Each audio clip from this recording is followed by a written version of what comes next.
Bonjour à toutes, bonjour à toutes. Bienvenue pour ce deuxième café Géodéo. Voilà, cet événement, il est organisé par le Conservatoire d'espaces naturels des Hauts-de-France et la Direction régionale de l'environnement, de l'aménagement et du logement des Hauts-de-France aussi. Et il est financé par le Fonds Vert dans le cadre de la collection Géodéo. Alors, Géodéo, c'est quoi? C'est une collection d'outils de vulgarisation qui a été créée en 2022 sur la géologie et qui a un ancrage régional dans les thématiques qu'elle aborde. Donc aujourd'hui, c'est pas moins de 11 films d'animation de 1 à 2 minutes sur des sujets variés comme la formation de la plaine flamande, de la craie, du charbon, ou encore les variations climatiques au quaternaire dont Patrick aura l'occasion de nous reparler très bientôt. C'est aussi 6 paléo-environnements, donc qui sont des représentations de paysages régionaux à une époque donnée et qui est issue de la rencontre entre les connaissances scientifiques d'un côté et une vue d'artiste de l'autre. Et enfin, c'est un ouvrage qui permet de découvrir les êtres vivants qui vivaient dans ces environnements passés. Et tous ces outils sont téléchargeables gratuitement sur le site du conservatoire. Donc, je vous mets le lien tout de suite après dans le chat. Euh, et nouveauté 2024, donc tu peux passer à la diapo suivante. Ce sont les cafés Géodéo. Donc, les cafés Géodéo, c'est un cycle de webinaires qui complètent les outils qui sont déjà produits et qui permettent aux usagers de la collection et à tous les curieux de la géologie de notre territoire de poser leurs questions directement aux experts qui nous ont aidés à produire ces ressources.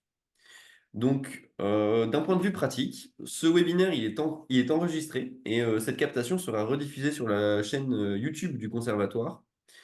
La première captation, donc là, comme j'ai dit, on est sur l'opus numéro 2. La première était avec Alain Transo et sera disponible cette semaine sur la chaîne YouTube du Conservatoire. Donc. Euh, Ainsi, comme c'est enregistré et pour garantir le bon déroulement de la présentation, ainsi que votre droit à l'image, je vais vous demander de ne pas activer votre caméra ou votre micro. Et pour le temps d'échange qui est prévu juste après la présentation d'Alain, de Rick. Patrick, pardon. Donc, pour le temps d'échange, vous pourrez poser vos questions directement dans le chat et je les porterai à l'oral. D'ailleurs, n'hésitez pas à utiliser le chat pendant la présentation pour ne pas oublier vos questions. Donc, ceci étant dit, aujourd'hui, j'ai le plaisir d'accueillir Patrick Auguste, chercheur au CNRS à l'Université de Lille, qui va nous parler des grands changements faunistiques qui sont déroulés au Quaternaire dans notre région. Donc, je lui laisse la parole pour se présenter plus précisément et surtout commencer sa présentation, qui, je suis sûr, sera passionnante. Donc, Patrick, c'est à toi. J'en suis sûr également. Merci beaucoup, Cani. Donc, c'est un grand plaisir pour moi de continuer à participer à cette grande aventure Géodéo avec le Conservatoire des espaces naturels des Hauts-de-France et puis l'Adréal aussi derrière en soutien. Moi, je suis depuis le début de Géodéo pour les fresques, pour les vidéos qu'on a pu utiliser dans une expo l'année dernière. Et donc, cette fois-ci, c'est pour moi tout naturellement que je propose ce petit webinaire. Alors, c'est du grand public, quoi qu'il y a quand même des éléments éventuellement un petit peu plus compliqués à assimiler. Mais voilà, il ne faut pas avoir une thèse pour comprendre ce que je vais présenter. C'est très rapide, donc ne vous attendez pas à un cours de plusieurs heures. C'est pas l'objectif. Le tout, voilà, c'est de vous permettre d'avoir des éléments. Pour ceux qui connaissent déjà, ça sera un élément supplémentaire, puis ça pourra permettre de refixer des idées. Parfois, il y a beaucoup d'idées fausses sur les paysages quaternaires, puisque c'est la thématique de la présentation d'aujourd'hui. Et puis donc, comme vous l'a dit Cani, de poser vos questions ensuite, c'est l'objectif d'avoir un échange avec les personnes à tous azimuts. Donc, alors, moi, je suis chercheur au CNRS et à l'Université de Lille, au laboratoire Évolution, Écologie et Paléontologie, et je travaille sur les grands mammifères quaternaires. Là, vous commenciez à vous en douter un petit peu, pour ceux qui ne me connaissent pas.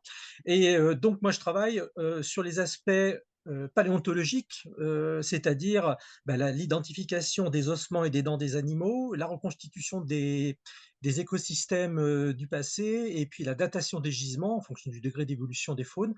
Et j'ai aussi une autre facette que je n'évoquerai pas du tout ce soir, c'est l'archéozoologie, c'est-à-dire la reconstitution des relations entre l'homme et l'animal au cours des temps préhistoriques. Mais ce soir, on n'a parlé que de reconstitution des paysages à partir de la grande faune au quaternaire. Alors, d'un point de vue géologique, hein, je pense que pour beaucoup d'entre vous, vous connaissez déjà cette échelle des temps stratigraphiques ou en tout cas vous connaissez ces aspects particuliers. Donc vous savez pour une période donnée, on va avoir une couleur identifiée, une couleur géologiquement fixe avec des dégradés qui correspondront à plusieurs époques ensuite, hein. Vous avez ici donc le tableau géologique mis à jour l'année dernière. Bon, c'est mis à jour régulièrement, il y a très très peu de changements. Et ce que vous avez en encadré rouge en haut, alors c'est très très dilaté pour le quaternaire, hein. Le quaternaire, il représente 2,5, 2,6 millions d'années, rien à voir avec les centaines de millions d'années qui précèdent, hein. Donc il faut vous dire que là, en fait, si on mettait ça à l'échelle des terrains, ça serait juste une ligne qui serait en haut, hein. Et donc il y a en fait il y a deux périodes, deux époques pour le quaternaire, le Pléistocène et l'Holocène. Un point, c'est tout. Vous entendez parler d'Anthropocène, ce n'est pas du tout une époque ou une période ou un système géologique, hein, pour l'instant.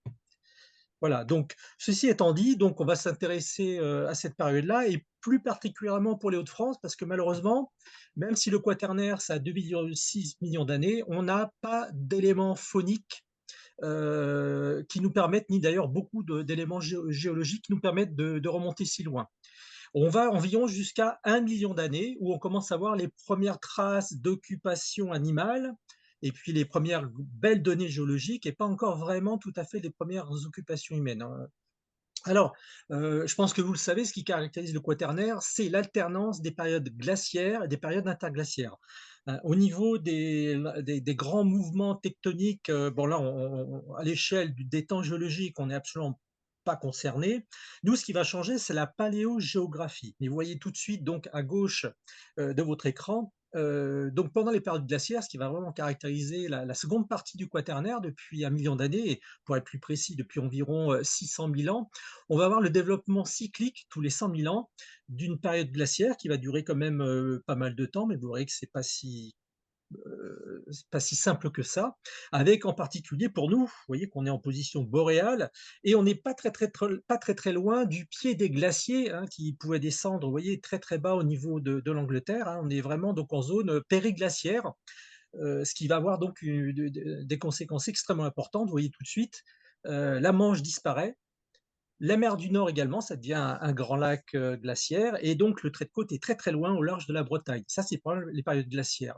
Pendant la période tempérée, bah, c'est à peu près équivalent à l'actuel, hein. Donc, bien sûr, la calotte a fondu et donc le niveau de la mer a remonté, la Manche et la mer du Nord se sont reconnectées et on a un paysage qui est à peu près identique pendant les interglaciaires du Pléistocène et notre interglaciaire actuel.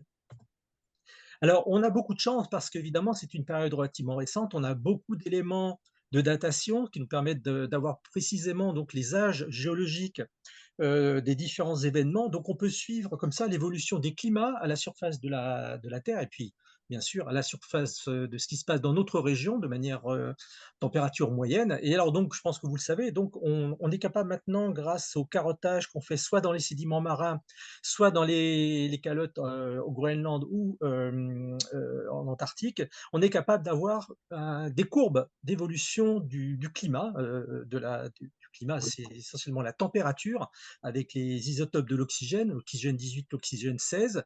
Le ratio permet de suivre les évolutions climatiques. Alors vous avez ce petit schéma là où vous avez donc une espèce de tachygraphe d'un chihuahua cocaïnomane extrêmement mobile. Vous verrez que c'est encore plus complexe que ça.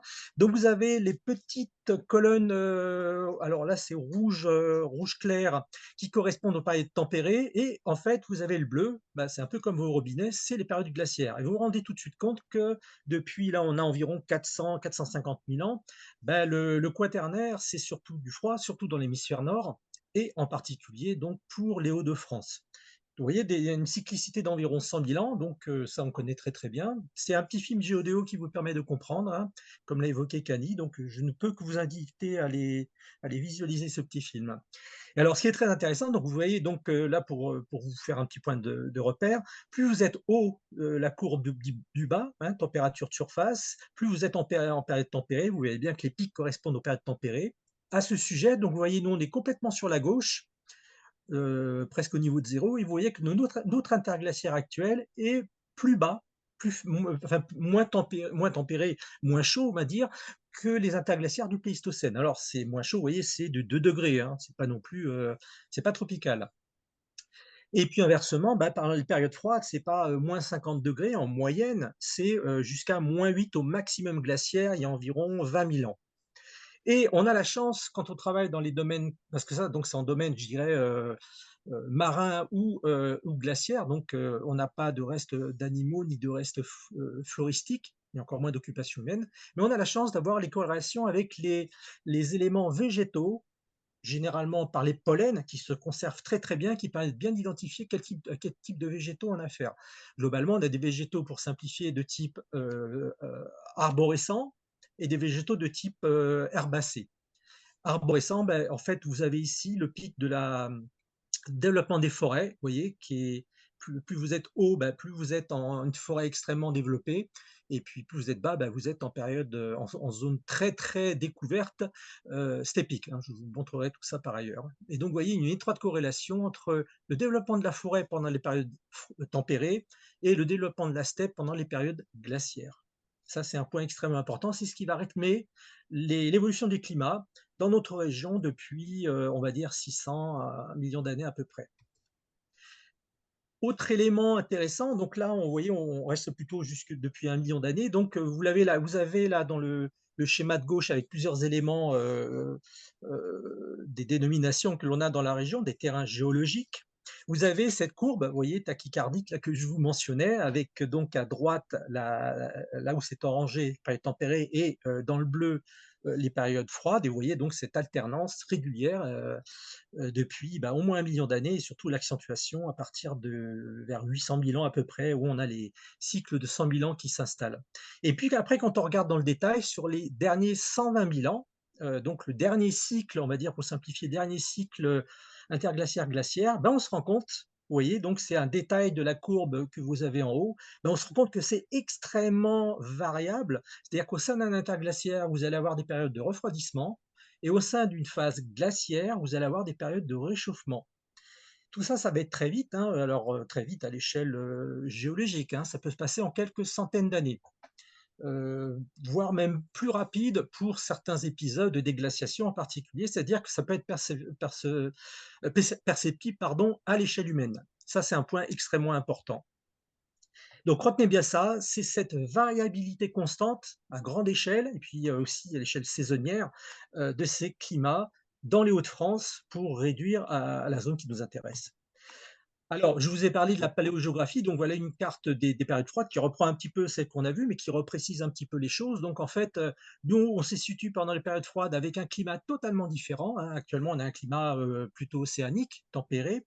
Pendant les périodes froides, évidemment, l'océan étant beaucoup plus loin, vous voyez, au large de la Bretagne, donc on se retrouve dans un climat continental, c'est-à-dire avec des alternances saisonnières extrêmement marquées, surtout si on est vraiment au maximum du développement de la calotte anglaise. Un élément très, très caractéristique, ça, Alain vous l'a évoqué, hein, donc c'est cette, fermeture et ouverture régulière du détroit du Pas-de-Calais, hein. Vous avez ici une vue actuelle en haut à gauche, une période interglaciaire, donc du cap Blanc-Nez, avec la vue, là sur un ferry, mais au loin, donc on a l'Angleterre.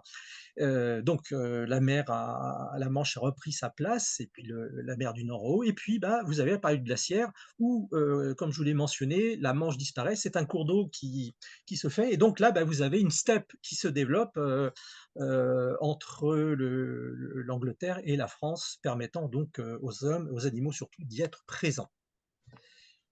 Alors, en fait, on a beaucoup de sites, qui permettent d'avoir des séquences géologiques, hein. On en a pas mal d'ailleurs, c'est vraiment une région très, très bien étudiée. Des sites paléolithiques aussi qui accompagnent, ces différentes alternances du peuplement humain.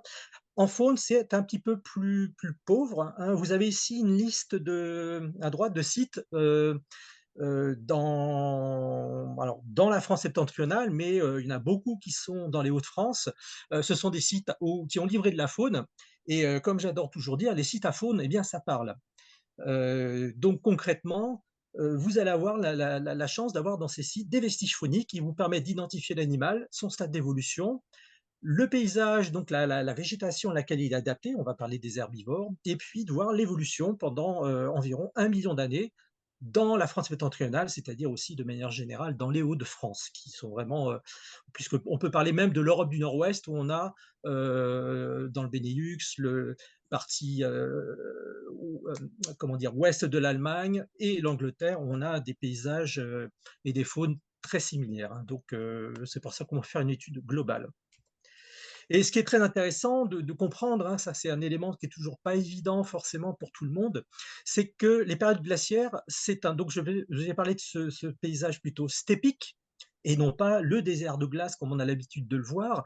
Et on s'est rendu compte qu'en fait, pendant les périodes glaciaires, il y avait un écosystème qui a totalement disparu, qu'on a appelé la steppe à mammouth. Vous avez les deux mots-clés, l'animal représentatif, le grand mammifère, et puis le type de paysage et de végétation qui peuplait toute l'Eurasie et même une partie de l'Amérique du Nord pendant ces périodes glaciaires, donc avec le détroit de Bering que vous voyez sur une petite image en haut à droite avec le lion des cavernes qui accompagnait tous ces animaux, qu'on retrouve, vous voyez, de manière presque identique, je dirais, ce qui n'est pas vraiment le cas, mais en tout cas, on en trouve donc depuis le nord de l'Espagne jusqu'en Amérique du Nord, hein. Donc tout ça, on avait des écosystèmes extrêmement homogènes avec des répartitions de faune, des assemblages et des espèces totalement différentes qui ont disparu pour beaucoup.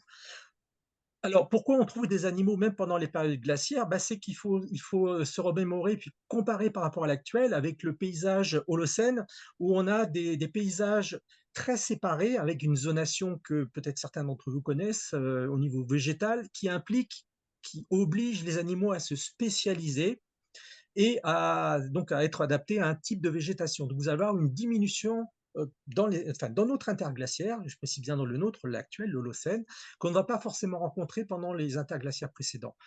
Et en fait, pendant les périodes glaciaires, c'est l'image de droite, hein, vous avez ce paysage de patchwork, hein, avec la possibilité d'avoir des écosystèmes, enfin un écosystème, la steppe à mammouth, mais surtout composé de biotopes végétaux extrêmement diversifiés qui vont permettre d'avoir beaucoup plus d'animaux qu'on ne le pense pendant les périodes glaciaires, et encore plus pendant les périodes tempérées. Et donc les paysages, en fait, traditionnellement, c'est à peu près ce qu'on peut retrouver dans l'état actuel des choses. Pour le paysage tempéré, vous avez la forêt et les prairies. Donc ça, c'est assez similaire à ce qu'on a de nous, puisque je vous l'ai dit, on est dans une période interglaciaire d'un point de vue géologique. Par contre, les paysages glaciaires, hein, donc vous avez à droite un paysage en haut à droite un paysage de steppe. Là, c'est au Kazakhstan, si je ne me trompe pas. Donc, c'est à peu près ce qui se passait. Donc, ce sont des milliers de kilomètres carrés couverts par une végétation extrêmement dense qui va donc pouvoir permettre l'alimentation d'animaux herbivores, brouteurs, comme vous avez en bas une représentation d'artistes de rhinocéros laineux. Et puis donc, bien sûr, après, la représentation des paysages va extrêmement être variable entre les paysages tempérés en bas, forestiers dominés par la forêt, et puis les paysages glaciaires dominés par des espaces découverts de type steppique avec très très peu d'arbres. Donc au niveau de la végétation, ça va être très variable. Donc au niveau des animaux, on va avoir des animaux beaucoup plus grégaires, des grands troupeaux d'animaux de plusieurs peut-être centaines de milliers d'individus pour les bisons des steppes, pour les rennes, etc. Alors que dans les paysages forestiers, on va avoir des petites hardes d'animaux, par exemple les cervidés ou les aurochs. Alors, ce qui est très intéressant, c'est que dans le nord de la France, comme on est d'un point de vue biogéographique très haut, on n'a pas du tout une zone d'isolat, un petit peu de refuge qui va se passer dans le monde méditerranéen, le nord de la France par exemple, l'Espagne et l'Italie, où vous allez avoir des zones refuge pendant les périodes glaciaires, et puis des mélanges de faunes. Les faunes tempérées sont sur place, et puis les faunes, on va dire, méditerranéennes, et puis vous avez certaines faunes qui vont régresser, qui vont descendre pendant les périodes froides où il n'y a plus rien à manger pour lequel ils sont adaptés. Nous, par contre, on a des séparations très très nettes entre, vous avez à gauche une barre centrale, entre les faunes tempérées et puis à droite les faunes glaciaires. Ce sont les principaux animaux, hein. Ce ne sont pas tous ceux qu'on a trouvés, c'est beaucoup plus riche. Mais je vous montre un petit peu ces animaux qui peuvent paraître complètement exotiques, hein. L'hippopotame, l'éléphant de forêt, le rhinocéros, là en l'occurrence c'est un rhinocéros de prairie, il y a aussi un rhinocéros de forêt, le macaque, le sanglier qui est encore présent, le cerf, le daim et puis le roc. Tout ça, c'est pas à l'échelle, hein. Donc ça, c'est vraiment quand vous avez cet assemblage-là, vous êtes en pleine période tempérée. Il y a même pas besoin de faire d'études de reconstitution climatique. Les adaptations alimentaires de ces animaux nous permettent de bien dire qu'on est en période tempérée. A contrario, vous avez à droite déjà, bon, vous avez une petite diminution phonique des principaux représentants, mais qui sont un peu les contreparties des animaux des phases tempérées. Le mammouth laineux, j'insiste bien, le rhinocéros laineux, alors une antilope saiga, donc un animal très particulier qui existe encore actuellement hein, dans la zone sud-sibérienne, dans le Kazakhstan par exemple, le bison des steppes, le bœuf musqué qui lui s'est réfugié dans les zones boréales, et puis le renne qui également donc s'est réfugié dans les zones boréales. Donc vous allez avoir dans le nord de la France, c'est les Hauts-de-France, je dis le nord de la France, c'est les Hauts-de-France, hein, donc captez cette image, Picardie et Nord-Pas-de-Calais, c'est strictement le même contexte. Et donc vous allez avoir ces alternances avec des phases de transition, mais qui vont être assez rapides et pas avec ces mélanges que l'on a, comme je vous l'ai dit, dans le monde méditerranéen. Donc ça va être extrêmement aisé pour un paléontologue du Quaternaire, travaillant sur les mammifères, de reconstituer et de suivre l'évolution de la dynamique des animaux pendant le Quaternaire. Alors là, je vais reprendre un certain nombre d'images de géodéo pour vous appâter, pour vous inciter à y aller. Donc, j'ai séparé le Quaternaire en deux périodes, mais rappelez-vous que c'est des alternances cycliques tous les 100 000 ans, avec en plus à l'intérieur de chaque période des variations inverses. Hein. Donc, c'est une simplification, bien sûr, nécessaire pour ce webinaire, hein, mais ne pensez pas qu'il y a la période glaciaire puis la période interglaciaire. Tout ça, c'est alterné depuis, rappelez-vous, au moins 600-700 000 ans. Donc, les périodes glaciaires, donc, qui sont quand même, je vous l'ai dit, des périodes les plus représentées. Donc, le Quaternaire, c'est surtout du froid, bien évidemment. Hein, donc, vous avez ici tous les éléments. Vous voyez, la température moyenne, c'est 10 degrés à la surface de la planète. Donc, nous, on est, vous voyez, la température moyenne actuelle, c'est 15 degrés. Ça fait que 5 degrés de moins, mais ça suffit à qu'on ait un développement d'une période glaciaire. Vous voyez, parfois, on parle de réchauffement climatique actuellement à 0,5, 1 degré, 2 degrés. Ça suffit pour faire basculer un climat à l'échelle planétaire. Et bien sûr, donc là, vous avez une petite représentation d'artiste hein, qui est faite par Nicolas Verland, hein, le dessinateur qui accompagne Géodéo depuis le début. Donc, des très très bonnes représentations artistiques à partir des données des paléontologues. C'est pas toujours le cas. Hein. On se bat parfois pour avoir des belles représentations. Donc là, vous avez des dessins qui sont très très proches de ce qu'on aurait pu penser des animaux. Hein. Donc, vous avez le mammouth laineux de gauche à droite. Hein, je vous présente un petit peu, je fais un, un petit trobinoscope des principaux animaux des périodes glaciaires, le mammouth laineux, hein, l'animal emblématique du Quaternaire, le rhinocéros laineux, le bison des steppes et le cheval des steppes, surtout dans la seconde partie, les dernières périodes du Quaternaire à partir d'environ 50-40 000 ans. Donc c'est lui qui va accompagner, par exemple, les hommes modernes dans notre région. Hein. Et tout ça, bien sûr, vous avez en bas, vous avez des fossiles qui nous permettent de bien identifier, de bien reconstituer les animaux. Hein. Et puis le renne également présent, donc c'est pareil. Donc tous les animaux que je vous montre, c'est les animaux qu'on va rencontrer, mais de manière récurrente pendant toutes les phases froides. Surtout pendant la dernière partie du Pléistocène, hein, c'est ce quaternaire froid du dernier cycle. Les végétaux, je vous l'ai dit, c'est sous forme de pollen. Hein, vous avez ici donc des photos au microscope électronique à balayage en bas, et puis les reconstitutions, puisque les plantes, elles, n'ont pas disparu, hein, simplement elles ont changé de biotope, elles se sont décalées, surtout dans les zones steppiques, l'armoise, le forbe, même pensez aussi au bouleau nain, et le bouleau nain, donc c'est pas un arbre ni un arbuste, il fait partie du groupe du bouleau, mais surtout il est rampant, hein, donc on n'a pas du tout de végétaux très développés, à part tous ces herbacées les graminées, qui vont pousser à la bonne saison et fournir une quantité de nourriture importante pour tous ces animaux.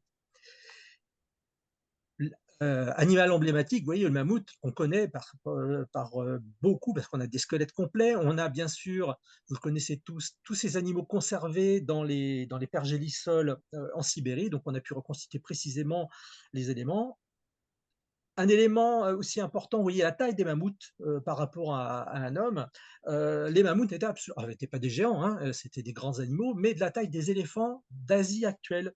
Donc, c'est vraiment pas du tout, on a parfois une image de monstres gigantesques. Ça, c'était leurs ancêtres, les autres mammouths qui les ont précédés. Mais les mammouths laineux étaient de taille normale. Et alors, ce qui est bien, c'est qu'on a pu retrouver, vous avez ici donc les reconstitutions des musées qui sont de mieux en mieux. Et puis, vous avez aussi, on n'a pas que des adultes, mais on trouve aussi des bébés mammouths. Vous avez ici, c'était une petite bébé mammouth en plus, une demoiselle, qui était retrouvée. Donc, alors, elle a perdu son pelage, mais elle en avait déjà un petit. Puis, vous voyez, elle a déjà sa trompe et un certain nombre d'éléments anatomiques sur lesquels je ne reviendrai pas, mais qui permettent de protéger toutes les parties sensibles. Vous comprendrez en lisant les petites références. Et puis, vous voyez, donc un site pris au hasard à Havrincourt, au sud de Cambrai, donc qui a été fouillé par Émilie Goval, donc une collègue qui travaille au service régional de l'archéologie des Hauts-de-France. Et donc, vous voyez un petit peu, là, c'est quelques petites zones où on a trouvé un petit peu de faune.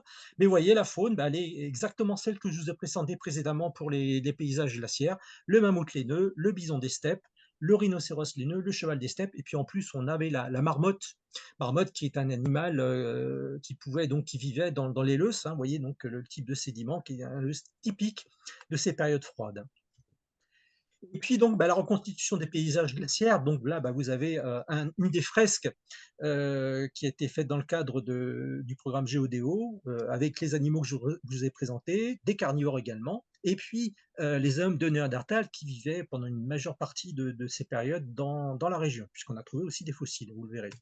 Et puis, voilà, un petit peu l'équivalent de ce qu'on trouve actuellement du Quaternaire, c'est cette coupe de l'Eusse, hein, donc des sédiments d'origine éolienne qui se sont formés pendant les périodes froides, puisqu'il n'y avait pas de sédiments. Donc, c'est des vents qui, rappelez-vous, pas de manche, donc pratiquement pas de végétation. Donc, la terre va être arrachée par des vents très violents, donc au sud de l'Angleterre, et qui vont la redéposer dans nos régions. Et donc, c'est toutes ces parties jaunâtres que vous avez. Et puis au-dessus, vous avez des choses de plus rougeâtres. C'est en fait une dégradation naturelle du lœss qui va s'enrichir en argile, et c'est cette argile-là qui va être utilisée pour former nos briques.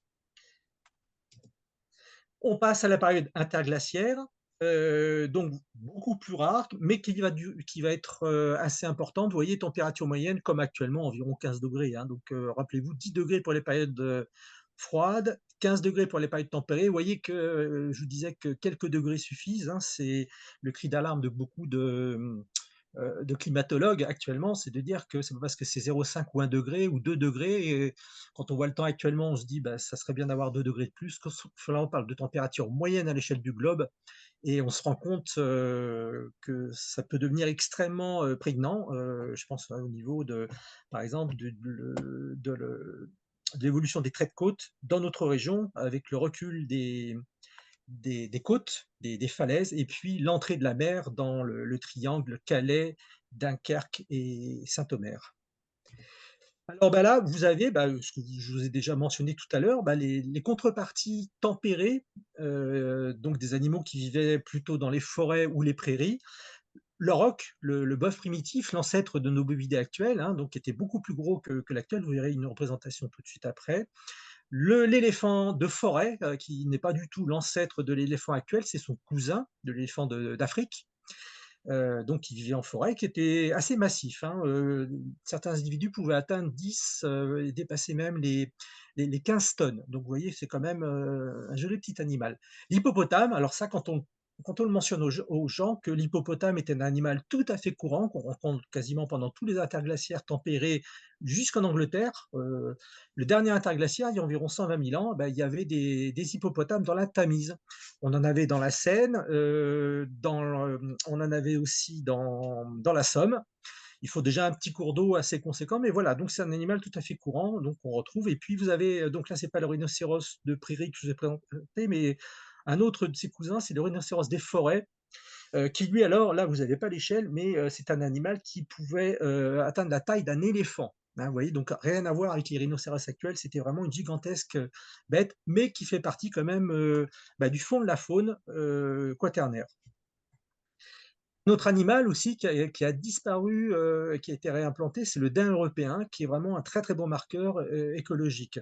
Et puis, encore une fois, les pollens que vous voyez en bas, observés au microscope électron balayage, vous voyez que, comme un peu comme la faune, chaque élément anatomique est différent d'un animal à un autre, ben là, chaque pollen est différent d'une plante à une autre. Et vous avez donc ici des plantes. Donc c'est essentiellement des arbres, le chêne vert, le noisetier, le tilleul, donc qui font vraiment une différence notable par rapport au paysage stépique des phases glaciaires.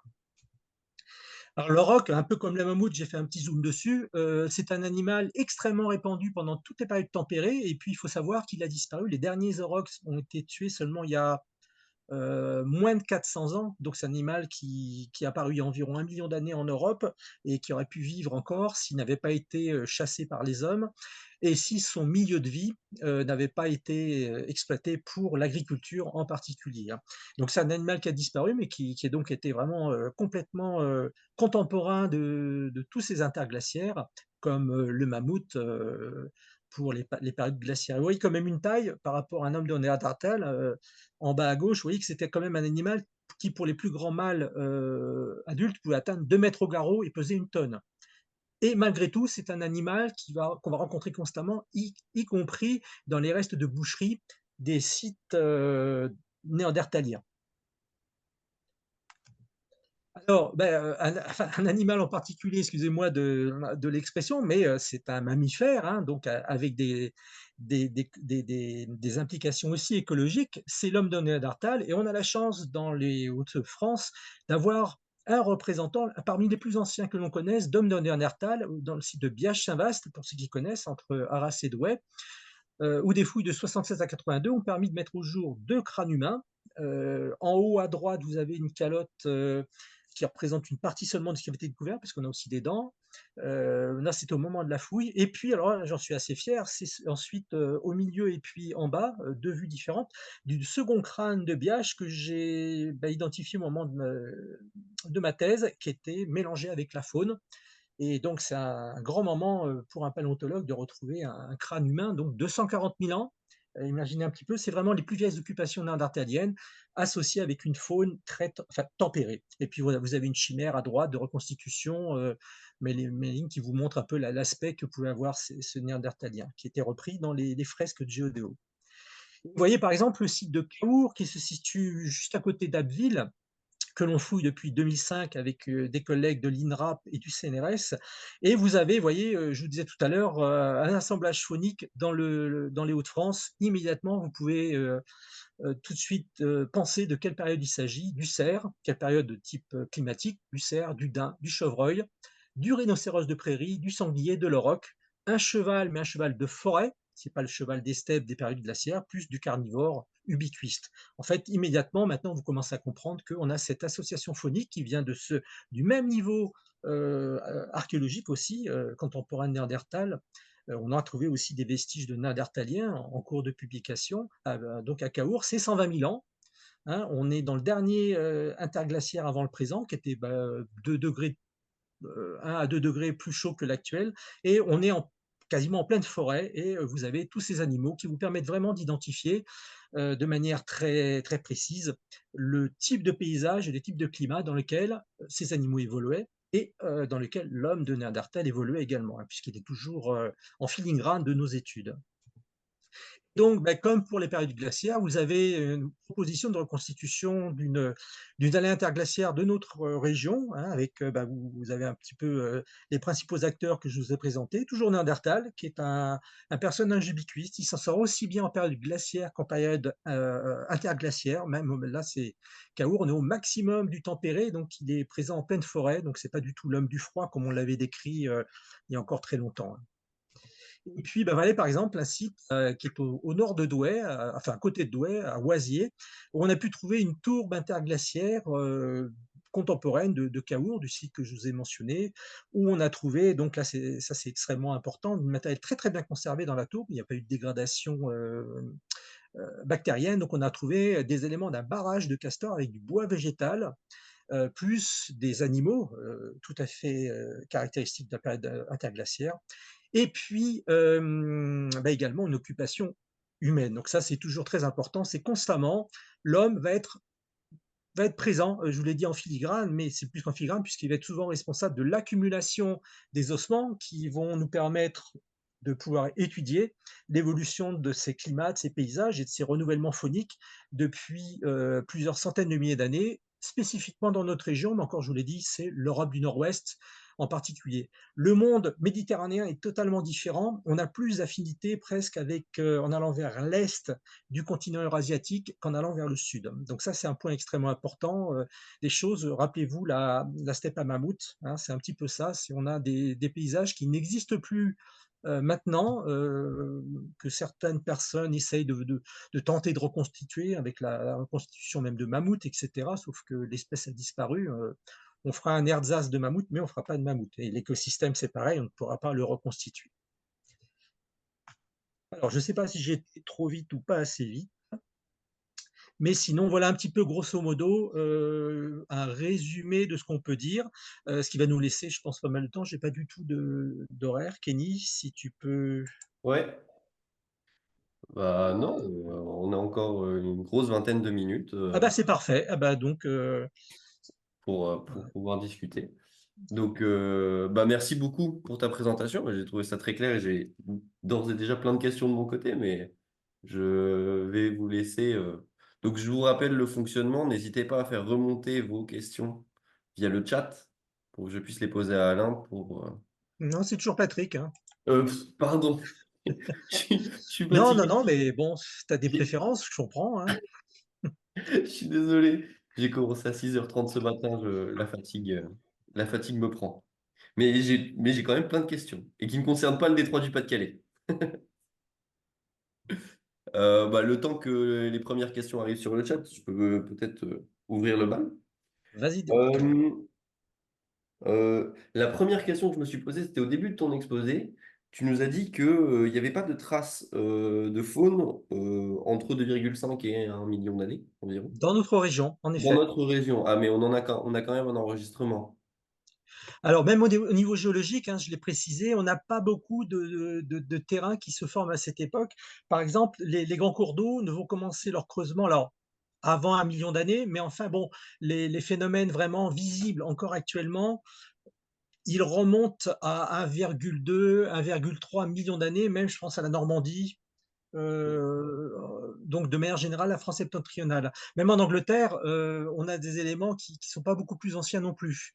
On en a un petit peu plus en allant vers les Pays-Bas, par exemple. On a un petit peu plus de faune plus ancienne, euh, Merci. mais, mais Ah, oui, tu- il faudrait ouais, faudrait que les gens ferment leur micro, hein, parce que sinon oui, ça s'il risque vous de plaît, devenir. sinon on n'entendra pas bien. Voilà. Voilà, donc en fait, c'est ça, c'est que ben, on ne sait pas trop pourquoi, mais donc voilà, avant 1 million d'années, le plus ancien site, c'est Saint-Prest, donc vers ben, lui, il est dans l'Eure. Donc c'est voilà, vers 1 million, aux environs d'1 million, peut-être un petit peu avant, un petit peu après. Et c'est vraiment à partir de 900, 800 000 ans où là, on va commencer à avoir un peu plus d'occupation en Europe du Nord-Ouest, donc dans les Hauts-de-France. Et là, on va commencer à avoir des séquences géologiques analysables. Je pense en particulier à la baie de la Somme, hein, où là, on a vraiment une Oui. séquence, superbe séquence des différents cycles climatiques depuis 1 million d'années, hein. Donc ça, c'est étudié depuis pas mal de temps par Pierre-Antoine, qui a, qui a participé aussi en partie à Géodéo. Et qui d'ailleurs animera probablement un café Géodéo après la pause estivale. Voilà. Parfait. Donc Parfait vous sur allez la vous transition. régaler, hein. Ah Vous allez bah, vous régaler un petit peu. Alors le livre, je pense qu'il va cibler aussi sur la baie de la Somme, hein, parce que c'est là où il y a énormément intéressant. d'éléments. Voilà. C'est sa marotte, c'est sa marotte. On a Ouais. une question de Marie qui demande si on peut visiter le site de Biège-Saint-Va. Non, non, non, le site n'existe plus. La fouille s'est arrêtée en 82 et c'était dans l'usine Usinor qui fonctionnait à l'époque, qui malheureusement a un petit peu fermé depuis. Et c'est donc alors l'État, je ne pourrais pas le dire, hein, je n'ai pas mis les pieds depuis pas mal de temps. C'est une zone extrêmement polluée au niveau des paléosols. Parce que c'était une usine avec plein de métaux lourds où ils avaient pu fouiller à l'époque parce que les conditions de sécurité pour les fouilles n'étaient pas du tout les mêmes qu'actuellement. Actuellement, ça serait interdit, hein. C'était une usine en activité. Donc le site, malheureusement, n'existe plus en tant que tel, même si on sait que on a fouillé qu'une petite partie infime de ce gisement. Par contre, le site de Caour que j'ai mentionné à plusieurs instants, qui est donc à côté de Dabbeville, lui est en fouille 4 semaines tous les ans depuis, je l'ai dit, depuis 2005. Et donc les fouilles, normalement, devrait commencer mi-juin jusqu'à mi-juillet, avant le 14 juillet, hein. C'est dirigé par mon collègue de l'INRAP, Jean-Luc Locht. Et puis donc moi, je récupère la faune, je l'étudie. Et donc là, voilà, c'est le site que l'on peut voir en cours de fouille.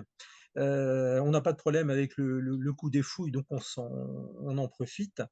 Oisy, que je vous ai mentionné, malheureusement, il faut creuser, on n'a pas les autorisations, donc c'est toujours un crève-cœur de ne pas pouvoir y aller. Mais Caour, le terrain a été acheté, protégé, donc là on peut sans problème fouiller quelques mètres carrés tous les ans. Je vois un pouce en l'air de la part de Marie, et à mon avis, tu as répondu à sa question.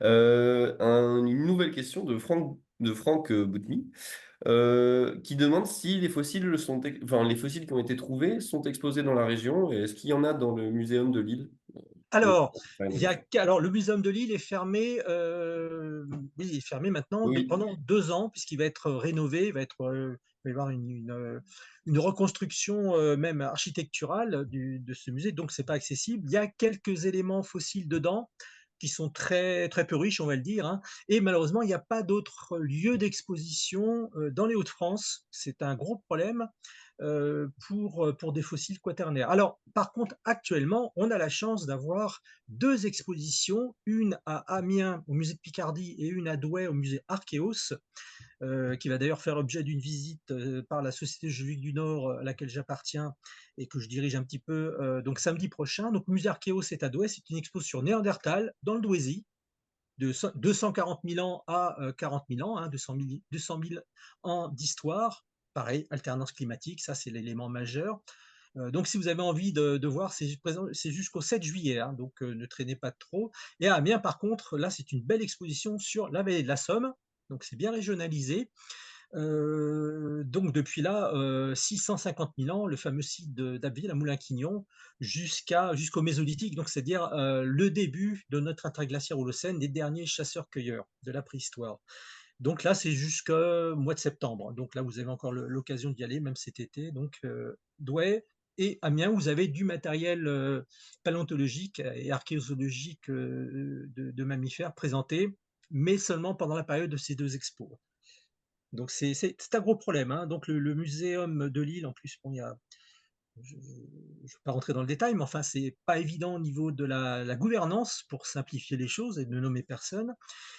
Mais voilà, on a cette malchance de ne pas avoir d'équipe de recherche dans les Hauts-de-France institutionnalisée au niveau universitaire, par exemple. Il y en avait une qui a malheureusement disparu il y a plusieurs années. Et donc, c'est une perte de vitesse et malheureusement, les chercheurs impliqués, que ce soit dans la faune, le lithique, la géologie, commencent un petit peu à vieillir et il n'y a pas beaucoup de relève derrière, malheureusement. Donc ça va être un gros problème d'ici peu de temps, hein. Donc, pour la découverte, l'analyse et la valorisation de tous ces éléments que l'on trouve. moi j'entends une invitation aux étudiants qui seraient peut-être parmi nous à monter des projets de thèse et aller contacter les chercheurs. Ouais, sauf que c'est devenu un tel travail incroyable d'arriver à obtenir une thèse que ça aussi, il faut Mm. que la thèse soit rentable.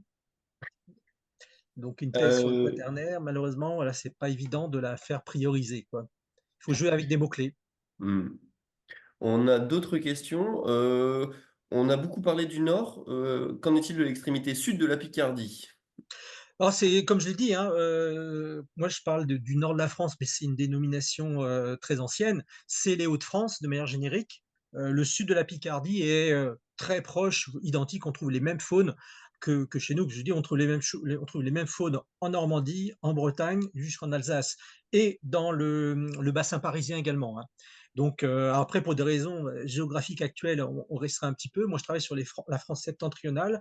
J'ai même diriger une fouille au sud de Paris, hein, donc je ne suis pas non plus un autonomiste des Hauts-de-France, n'étant pas du tout en plus natif. Donc c'est strictement la même chose, hein, il n'y a absolument pas de différence. Il faut quand même voir qu'on raisonne avec des animaux qui sont des animaux qui bougent beaucoup. Les rennes, par exemple, c'est plusieurs centaines de kilomètres de migration annuelle actuellement au Canada, par exemple. Les mammouths, on a pu estimer qu'ils pouvaient avoir des migrations d'environ 1000 kilomètres. Donc vous voyez, quelques dizaines de kilomètres ou même une centaine de kilomètres, c'est rien du tout. Donc on a un paysage identique, un climat identique et un corpus phonique tout à fait équivalent, hein. Donc il y a vraiment aucun problème de comparaison quand je parle du Nord ou des Hauts-de-France ou de la France septentrionale ou même je dis de l'Europe du Nord-Ouest, c'est exactement le même, les mêmes réponses.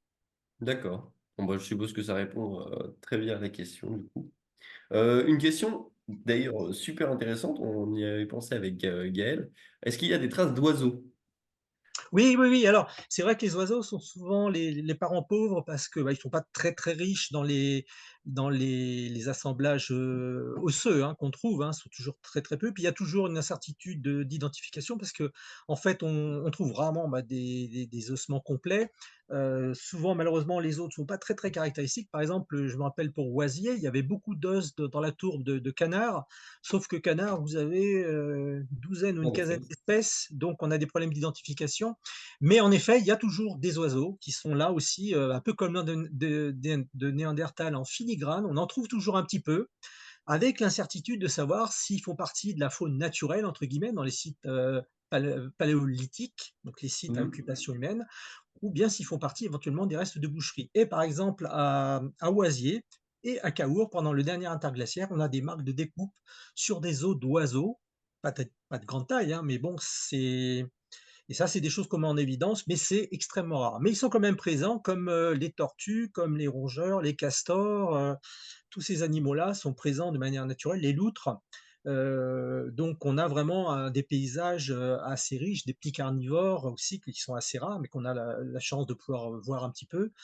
C'est vrai qu'ils sont toujours un petit peu masqués par les grands mammifères qui sont plus facilement représentés et plus facilement conservables aussi dans les sédiments, hein. Donc, toujours sur cette question d'oiseaux, est-ce qu'on peut en déterminer s'il y en a dans les deux périodes? Donc, j'imagine si, il y avait une faune en interglaciaire et en glaciaire. Exactement, voilà. Ben, c'est comme les rongeurs. Je vous ai parlé des grands mammifères, mais les rongeurs, c'est pareil. Il y a des espèces de période glaciaire, des espèces de période interglaciaire. Donc, c'est vraiment deux mondes différents.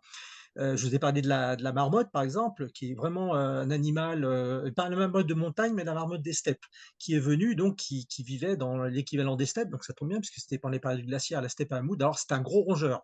Mais sinon, on a beaucoup de petits, des campagnols, des hamsters, par exemple, qui sont plutôt continentaux et qui viennent peupler nos régions pendant ces périodes. Et inversement, on a des espèces forestières et tempérées, inféodées au milieu aquatique, qui sont pendant les périodes tempérées.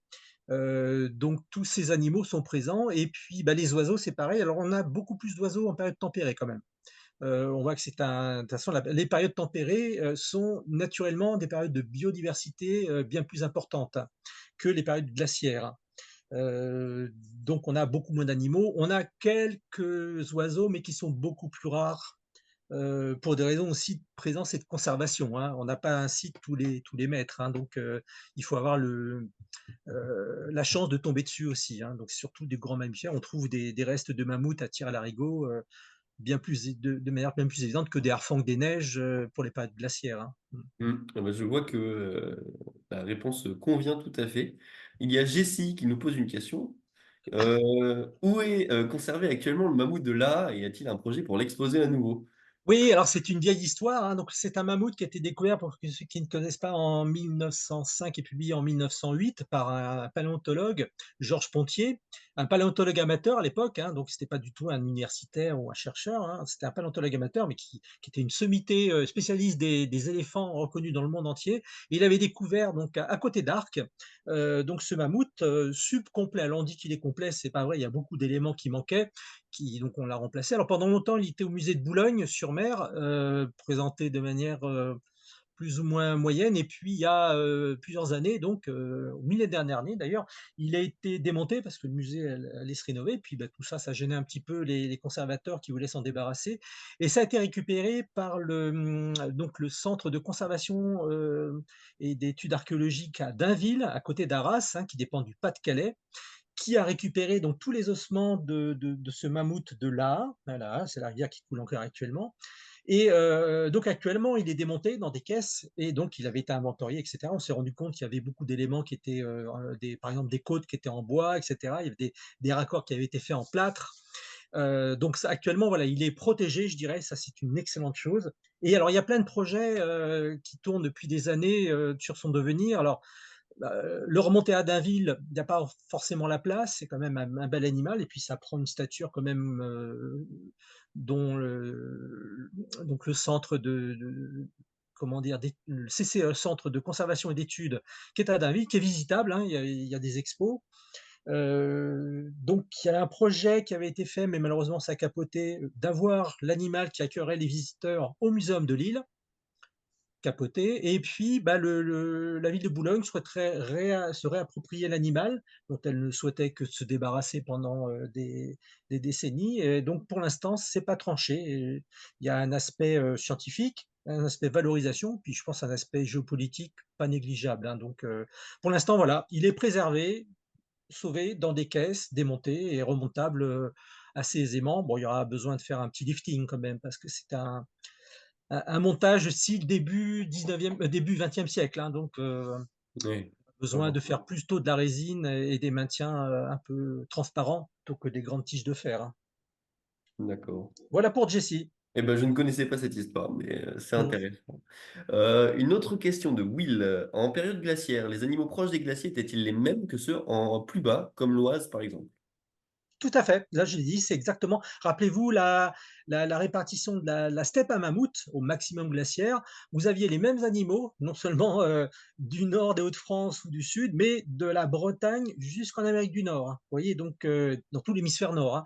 Et encore une fois, tout ce qui était, et puis vous l'aviez un petit peu dans, très, très peu, en zone péri-méditerranéenne. Bon, c'était vraiment, cet ensemble de gigantesque zone steppique, hein. Donc encore une fois, un écosystème qui ne pourrait pas exister actuellement avec la zonation, biogéographique que l'on a. Donc c'est pour cela qu'on voit qu'il y a eu des changements climatiques quand même assez majeurs. Donc on n'est pas encore capable d'expliquer vraiment pourquoi notre Holocène actuellement ne correspond pas du tout aux interglaciaires précédents, avec une diminution, naturelle de la faune, complètement indépendante des activités anthropiques. Bien sûr, l'homme est venu par derrière, comme je dis pour le roc, pour donner un coup de grâce à certaines espèces, hein. Mais donc voilà, on a une similitude totale. C'est pour ça que je parle assez aisément de l'Europe du Nord-Ouest.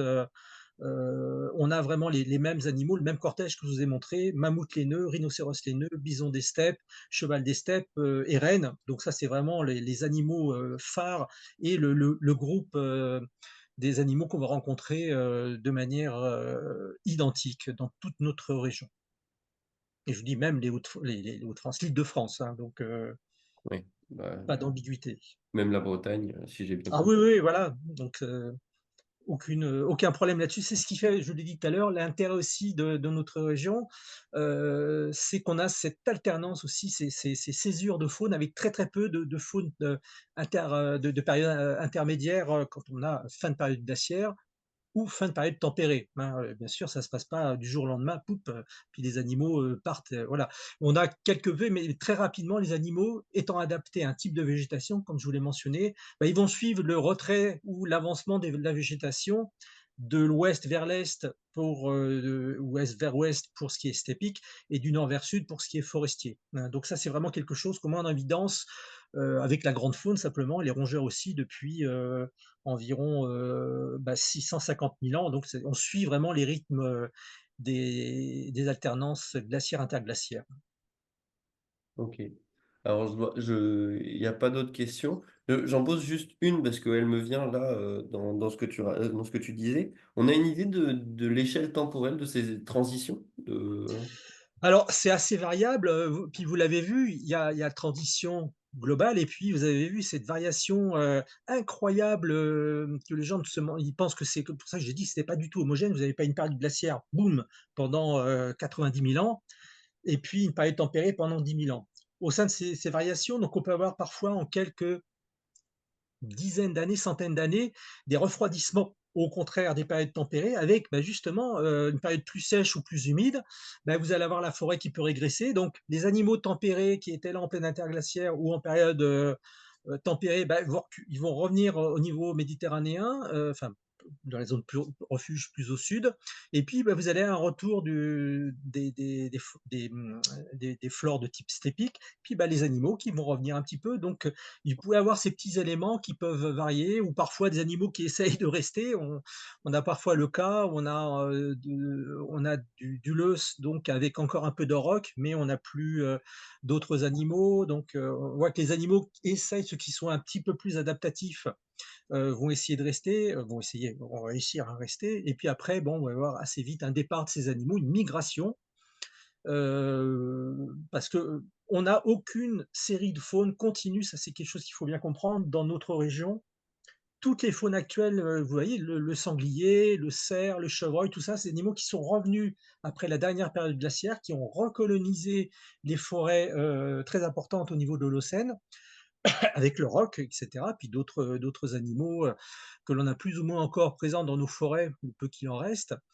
Donc on a vraiment cette chance aussi par rapport, encore une fois, hein, vous allez dire que je suis anti-méditerranéen. Non, non, simplement, on est vraiment un monde très différent entre le nord et le sud. Et encore une fois, on a beaucoup plus d'affinité avec l'Est, l'Europe centrale et l'Europe orientale aussi, hein, avec une petite atténuation, bien sûr, pendant les périodes tempérées, l'Europe orientale étant beaucoup plus continentale, mais vous avez des animaux équivalents, hein. Donc encore une fois, on a ces éléments, mais alors ça peut aller assez vite, hein. Donc, alors après, les méthodes de datation géologique ne permettent pas forcément d'avoir cette précision, hein. C'est sûr, on a plus ou moins donc des datations qui sont extrêmement utiles, hein. Par exemple, je pense au site de Caour, on a 123 plus ou moins 3000 ans. Alors pour vous, ça peut D'accord. paraître 3000 ans, c'est énorme à l'échelle humaine, mais à l'échelle Hmm. géologique, c'est rien du tout. Oui, Donc, oui. mais voilà, plus ou moins 3000 ans, on sait que de toute façon, on reste dans cette période très stable du dernier interglaciaire. Donc, rappelez-vous, 2 degrés de plus, une végétation très importante, très forestière dans notre région, malgré tout avec des espaces de type prairie et une faune assez diversifiée, même s'il n'y avait pas beaucoup d'individus, il y avait beaucoup d'espèces. Donc, ça peut aller assez vite, hein, ça peut se passer en quelques petits milliers d'années. On le sait pour la dernière déglaciation, ça va assez vite, hein, donc, et puis il y a des événements qui vont être, bah, je pense à l'ouverture du détroit, puisque vous avez eu le webinaire d'Alain Transous, ça peut se faire extrêmement rapidement, même à l'échelle humaine.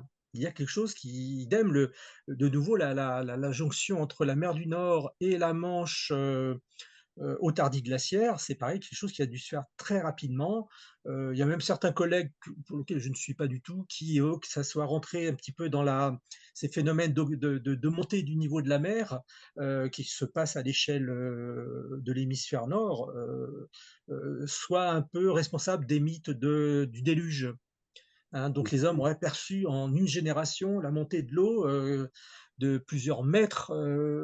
Rappelez-vous, par exemple, pendant la dernière période glaciaire, bah, vous avez vu, hein, l'évolution du trait de côte, c'était au large de la Bretagne, donc ça représente une diminution de l'eau extrêmement importante qui était captée en fait par les glaciers dans l'air. Donc le climat était très sec, hein. Donc en fait, les chutes de neige devaient être très faibles, puisqu'il y avait très très Hmm. peu d'eau dans les nuages qui étaient captés par les glaciers continentaux. Et en fait, pensez par exemple à la grotte Cosquer, une grotte qui est dans les Calanques actuellement, dont le niveau de l'eau, enfin dont le niveau d'accès est situé sous l'eau. Le niveau de la Méditerranée pendant le maximum glaciaire, où le Cosquer a été fonctionnel, c'était 100 mètres environ plus bas que l'actuel. 100 Hmm. mètres.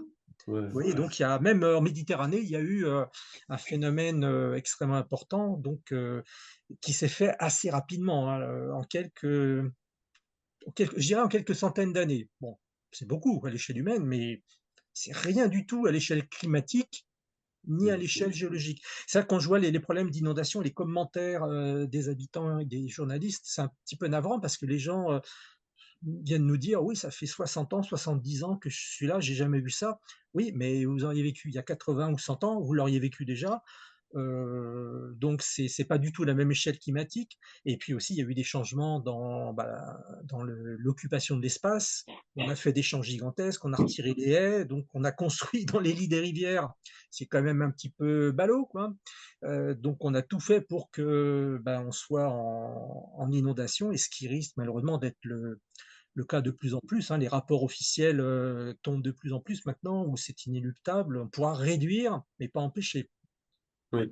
Donc, D'où le fait de s'adapter. Il y aura aussi un volet d'adaptation. exactement, voilà. Donc, bah, les animaux, la végétation et les hommes du passé s'adaptaient parce qu'il y avait une pression démographique différente, pas de barrière géographique et pas de barrière géopolitique, bien évidemment. On pouvait migrer sur des centaines de kilomètres sans gêner personne. Maintenant, c'est un petit peu impossible, quoi, ce qui va poser de gros problèmes, hein.